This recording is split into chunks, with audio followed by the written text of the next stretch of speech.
Steve Post from Motor Racing Network here at the Racing Electronics display at the PRI show in Indianapolis. What I absolutely love about I love a lot of things about this show, but there are racers that I have followed. There's racers I've done phone interviews with. There's racers I've talked to, and we finally get a chance to catch up with them in person, and one of those is the 2024 ASA Stars champion, Casey Roderick. Hey, man, how are you? I'm doing good, Good to catch up with you, that's for sure. Okay, I've made a vow this year that I'm going to start with off-track stuff, okay? And you have done a spectacular job on all your social media of not sharing any off-track stuff. So what do you, when you're not thinking about racing, and I know that's a weird question to ask a racer, what are things you enjoy doing away from the racetrack? Well, when we're not at the racetrack, I'm working. I started a company hauling chicken litter out in Mississippi, and our job is to clean the chicken litter out of the houses and sell it to someone that wants it for fertilization for their ground. So we stay busy with that. My dad's out there helping with it, and it's slowly growing, but yeah, we're trucking most of the time. We're not at the racetrack. So there's the old saying about making chicken salad out of something. You are literally the guy that's making, maybe not chicken salad, but you're the guy that's tending to the crap. That's right. Yeah, I buy the litter from the chicken farmers, and then I resell it to farmers that want it for hay fields, or row croppers is a big part of what I do. Fascinating. Okay, I never thought that. Okay, let's talk about the racing portion of it. You won the championship of the ASA Stars Tour. You and I were just chatting, though. What an incredible season. Just kind of describe how good your season was. It was very good. For everyone involved with ACR, Team Platinum, Miss Mina and her family, Mr. Billy with Braden River Enterprises, all of our small sponsors that helped us out throughout the year, and everyone involved had a great time, great season. Coming out with 3 championships and several wins and a lot of laps led. I feel like we did our job well. This was actually the first year I've had like a team environment all year long. A lot of my stuff's been where something starts and then it ends quickly. Just kind of jump around a little bit. So like a full-fledged team prepared car from ACR helped me this year, and I think the results show for that. It's really, in today's racing, it's really hard to compete against the guys that are structured that way. So like a couple years ago when I had my own program, I was doing it, but it wasn't on that kind of level.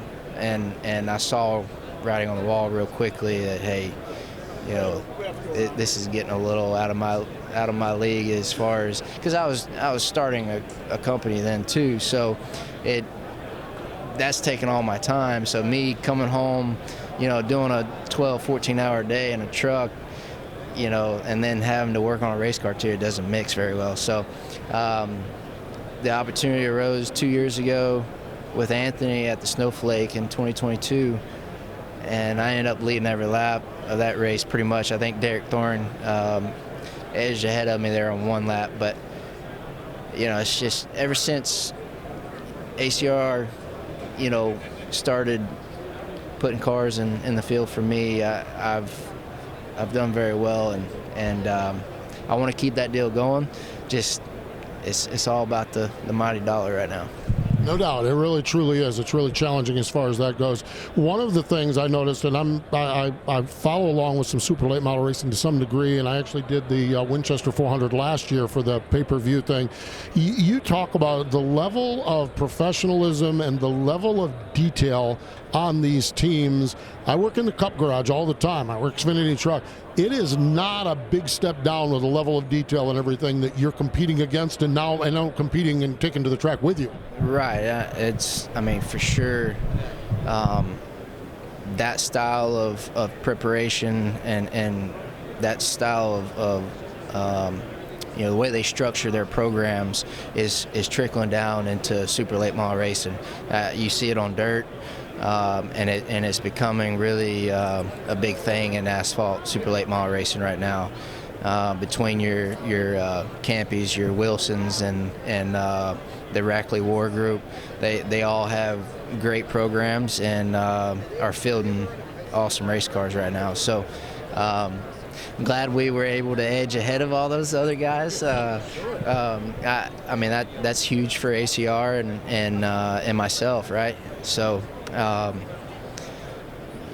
hopefully we can keep it going in 2025. Go on. There's the key, that's for sure. When we look at this, I spend a fair amount of time in dirt track racing, the super late model world.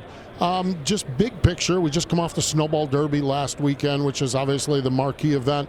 How are things going? Where do you guys need to keep moving in a direction? We see all the money. Face it, this is about the money. You just talked about it. We see the dirt late model world just running for insane purses 2 times a week. Are we on course with super late models on the asphalt side to inch in that direction? I mean, in my honest opinion, I think we're a little off of what the dirt guys are. I think as promoters in dirt racing, I think as a whole, countrywide, I think they are on top of their game. They know how to promote and not saying anything to go against the asphalt track promoters, not knocking them at all. It's just that market is thriving right now, and I think the asphalt side of things, something needs to change in that area to kind of get to that level where the dirt series are right now. But I think there's more excitement in dirt as a racer. There's more personalities, I think. That people can relate to them a little more. A lot more of your kind of rough cut, on a personal level, your grassroots type racers. And then in asphalt, there's a lot of money in dirt, don't get me wrong, but as far as people coming in, kids coming into asphalt racing, I think it's hard for people to relate. And I see that more and more now. But, I'm getting older. I'm getting more of like a veteran in super late model asphalt racing. So, I think people kind of relate to people like myself, Bubba Pollard, or I could mention all kind of, Stephen Nassy, those type guys that have been around a while.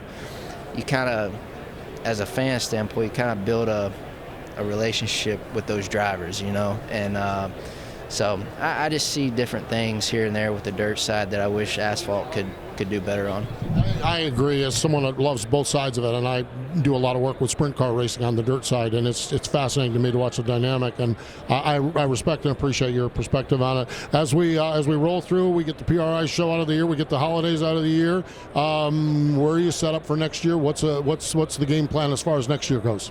Well, right now we're at a standstill with anything on 2025. I don't know what's gonna come of it. Obviously, I'm going to work really hard to try to make something happen, but as of right now, I don't have anything going on. So one of the reasons I'm here to try to, meet and greet and just, try to, all it takes is that one person, and I've struggled with it my whole career, but I always hold faith, in what I do and the people around me. I'm very thankful for all the help everyone's given me over the years. So I'm gonna hold the faith and keep going here, keep digging, keep fighting, and hopefully come out on top again. I'll tell you, the numbers you put up this year, it'd be awful impressive, that's for sure. Casey, great to meet you, and appreciate the time here in the Racing Electronics display. Appreciate it. Casey Roderick, the ASA Stars champion from 2024.